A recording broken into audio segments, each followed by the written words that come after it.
Hello மக்களே! டே 1 form design பத்தி பார்த்தோம். இன்னைக்கு கார்ட்ஸ் பத்தி பார்க்க போறோம். கார்ட்ஸ்னா ஒரு flexible and content rich container.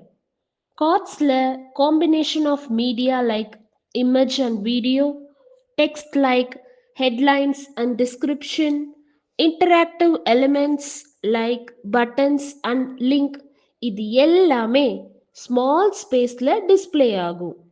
கார்ட்ஸை நிறைய ரியல் டைம் அப்ளிகேஷன்ல யூஸ் பண்ணிக்கிட்டு இருக்கோம். எங்கன்னு கேட்குறீங்களா? இ-காமர்ஸ் வெப்சைட்ல ப்ராடக்டை டிஸ்ப்ளே பண்ணுறதுக்கும், ரிவ்யூ போடுறதுக்கும், கேட்டகரி ஷோ பண்ணுறதுக்கும் இந்த கார்ட்ஸை யூஸ் பண்ணுறோம். நெக்ஸ்ட்டு சோஷியல் மீடியாவில் போஸ்ட், ப்ரொஃபைல், நோட்டிஃபிகேஷன் இது எல்லாம் டிஸ்ப்ளே பண்ணவும் இந்த கார்ட்ஸை யூஸ் பண்ணுறோம்.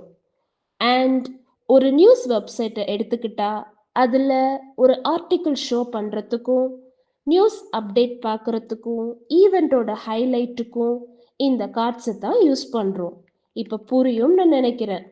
Okay, next day 3 new topic கூட உங்களை சந்திக்கிறேன். பாய்.